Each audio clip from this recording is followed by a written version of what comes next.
Opinions and stories around the game we love, told by your favorite storytellers. Stay up to date with all things cricket. Subscribe to CricBuzz's YouTube channel and press that bell icon now. कौन सा है मुकाबला भाई Monday को? दिखाइए कौन है। Rajasthan versus Kolkata ब्राबॉन stadium में। अब ये दोनों टीमें जो हैं ये भी थोड़ी सी विचित्र सी हैं। मतलब राजस्थान पिछला मुकाबला हार कर जरूर आ रहे हैं, लेकिन जिस तरीके से हर प्लेयर का रोल जिस तरीके से उन्होंने निभाया है, चाहे पावर प्ले में गेंदबाज हो चाहे ऊपर बल्लेबाज हो, वो जो कॉन्फिडेंस है वो बहुत हाई है इस स्क्वाड में। कॉन्फिडेंस हाई है, मैं यही कहना चाहूँगा। ये मैच देख के ना उनको सीखना चाहिए। जो अभी रात का जो मैच हो ना, आप ना जब कुछ फ्रीडम दे रहे हैं ना, खुल के फ्रीडम दीजिए, और जब कोई चीज़ बिगड़ा नहीं ना उसको इधर उधर ना कीजिए। राजस्थान वो करती है, वो ना ऐसे चीज कर जाती है जिससे समझ में नहीं आता है कि क्या हो रहा है। जैसे अश्विन को नंबर 3 में आपने भेज दिया जी, वो क्यों भेजा, क्या जरूरत थी?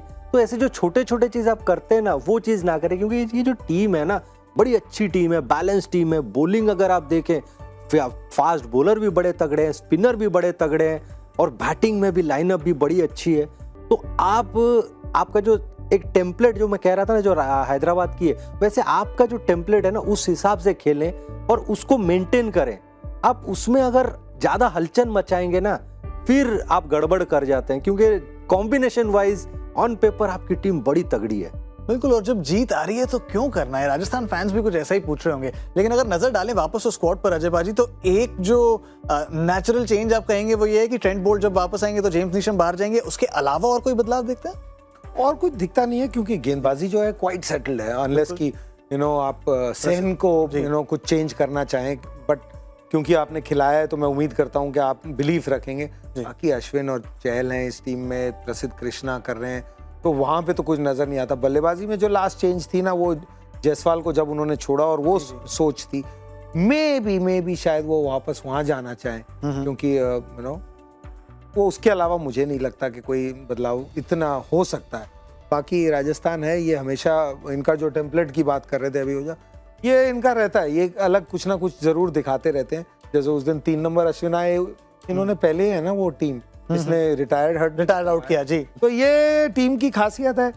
और हर टीम की खासियत है, और मैं अगर आप स्टिक करते हैं अपनी खासियत पे, तो मैं उसको ज्यादा रिस्पेक्ट करता हूँ रादर देन आप ऊपर नीचे होते रहे। बिल्कुल, तो ये सॉलिड टीम है, इसमें कोई डाउट नहीं। इनको खेलते रहना चाहिए यार, इनको इतनी फिक्र नहीं है। लेकिन प्रॉब्लम आज सिर्फ एक ही है, जो सामने वाली टीम है ना, वो भी किसी से कम नहीं। करेक्ट, लेकिन वो भी दो हार हो गई हैं अब तो पीछे उनके, और उनके भी वहां पर सवालिया निशान थोड़े जरूर हैं, स्पेशली जी। दोनों जली 11 है ना, दोनों हार के आ रहे हैं। करेक्ट, बट कोलकाता into 2 है, क्योंकि वो 2 गेम्स हार कर आ रहे हैं पिछले।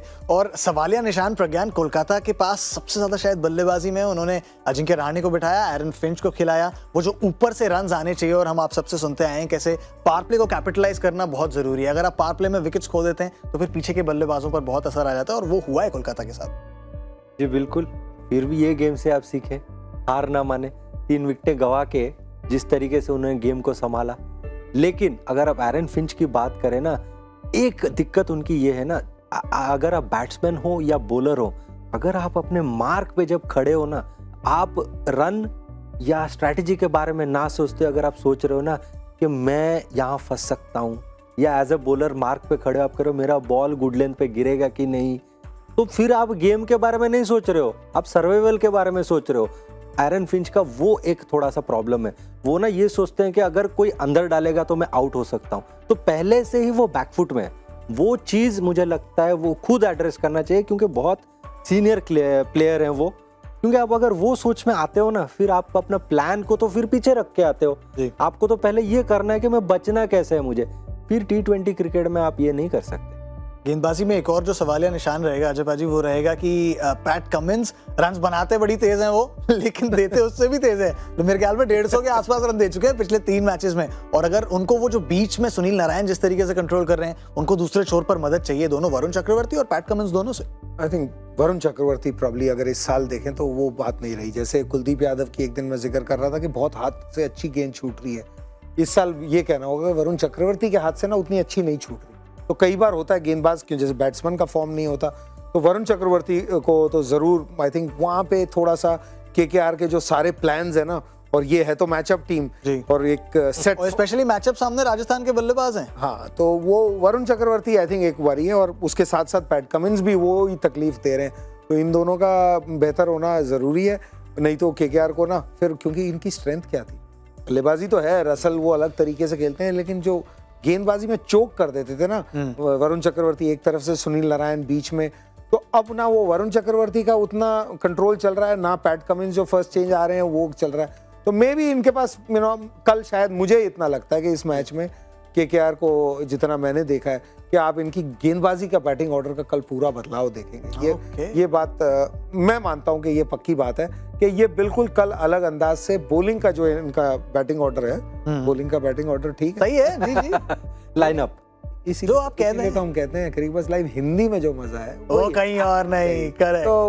वो बदलाव जो है ना कल आप जरूर देखेंगे, और उससे क्योंकि आपको एडजस्ट करना पड़ता है ना, जैसे बल्लेबाजी में अगर कोई टाइम ज्यादा ले रहा है या कोई तकलीफ हो रही है तो जब वहां बदलाव करते हैं, उसी तरह ये इनकी गेंदबाजी में जो इनकी तकलीफ है वो बदलाव करेंगे, तो मे भी आप ये देख सकते हैं पैट कमिंस शायद नई गेंद करें या चक्रवर्ती से, टिम साउदी भी है वहां पर, तो क्या टिम साउदी अंदर आ सकते हैं, वो बदलाव एक हो सकता है या नहीं, मुझे नहीं लगता कि एज प्लेयर सिंपल आप चेंज करेंगे इन दोनों के बीच में, क्योंकि इनकी जो बल्लेबाजी भी मिलती है साथ में, और इस टीम की एक बात तो है जिस पे अब ये पिछले कुछ सालों से देखने को मिलता है, पहले नहीं होता था, लेकिन अब ये जिसके पीछे चलते हैं ना तो उसके साथ रहते हैं, थोड़ा लंबा चलते हैं, तो मैं नहीं मानता कि प्लेयरों में बदलाव होगा, लेकिन जो उनकी गेंदबाजी का बैटिंग ऑर्डर है उसमें जरूर बदलाव होगा। गेंदबाजी के बैटिंग ऑर्डर में क्या होगा बदलाव, ये तो मैच में ही पता चलेगा, लेकिन one player to watch out for Pragyan आपके लिए, दोनों टीम में से किसी में से भी चुन सकते हैं आप, दोनों टीम में से कोई भी एक चुन लीजिए। चहल,